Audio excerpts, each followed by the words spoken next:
Perkenalkan, nama saya Anjas Mandala Prasojo, NPM B1A018143. Adapun tujuan dari saya untuk membuat video ini adalah dalam rangka memenuhi tugas mata kuliah Hukum Perbankan dan Pembiayaan yang diampu oleh Bapak Editya Warman.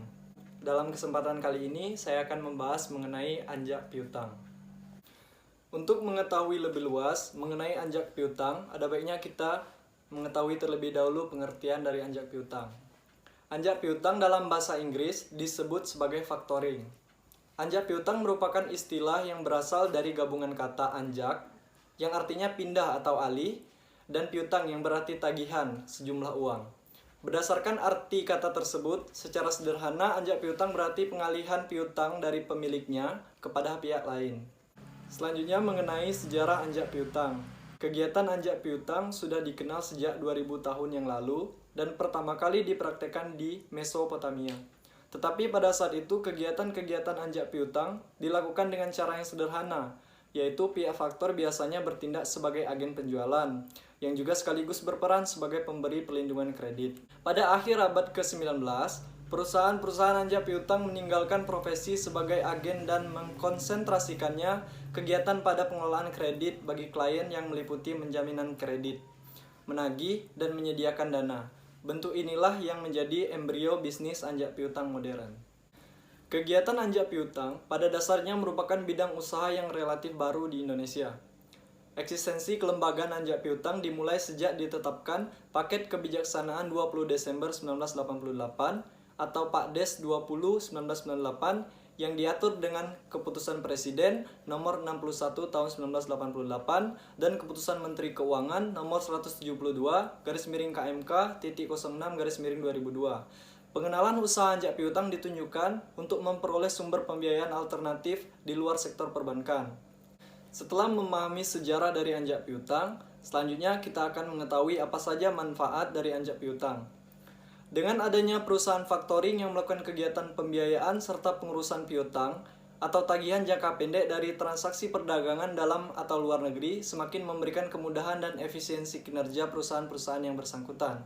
Adapun manfaat dari kegiatan transaksi anjak piutang itu sendiri yaitu yang pertama adalah mengatasi kesulitan modal kerja, yang kedua kesempatan pengembangan usaha, yang ketiga mengatasi beban kredit, dan yang keempat memperbaiki sistem penagihan.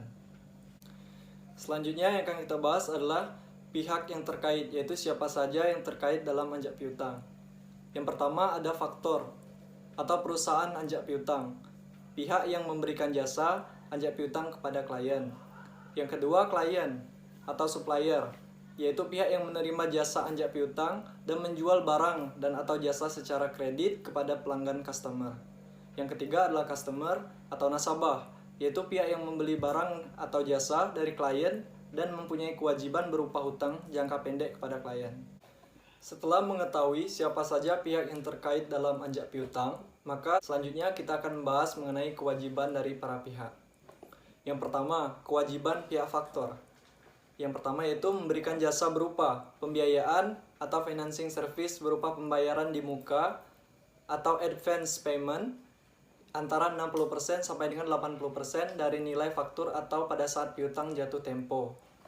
Yang kedua, non-pembiayaan atau non-financing service, antara lain berupa pengawasan dan penagihan piutang secara penatausahaan penjualan kredit atau piutang. Selanjutnya adalah kewajiban pihak klien. Yang pertama adalah menjual atau menjaminkan piutangnya kepada pihak faktor.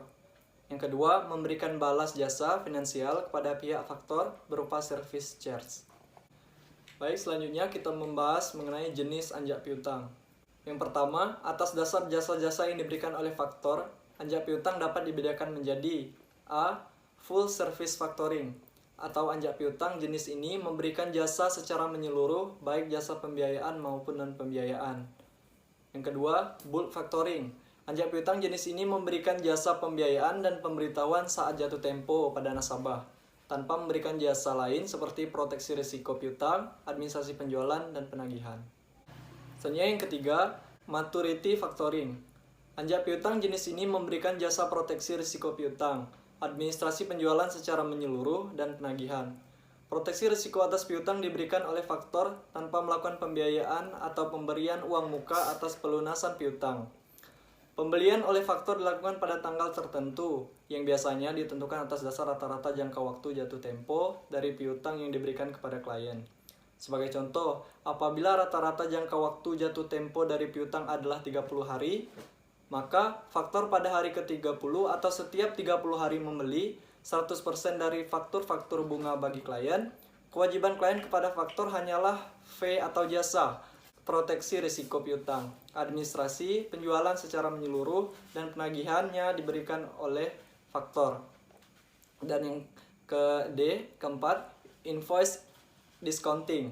Ajak piutang jenis ini hanya memberikan jasa pembiayaan saja, sedangkan jasa non-pembiayaan sama sekali tidak diberikan. Selanjutnya yang terakhir adalah mengenai mekanisme dari anjak piutang. Yang pertama, ada disclose factoring, yaitu penyerahan piutang kepada perusahaan anjak piutang dengan sepengetahuan debitur.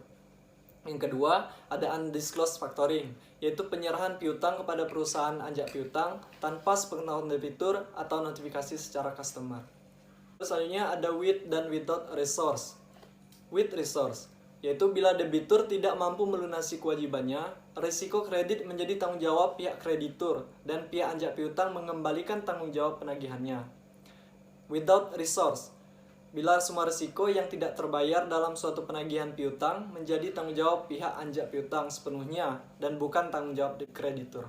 Baiklah, sekian penjelasan saya mengenai anjak piutang. Setelah kita mengetahui banyak hal mengenai anjak piutang, dari mulai pengertian, sejarah, hingga pada mekanisme yang terakhir, semoga video ini bisa menambah wawasan teman-teman sekalian dan bermanfaat bagi kita semua. Saya akhiri, wabillahi taufiq wal hidayah. Wassalamualaikum warahmatullahi wabarakatuh.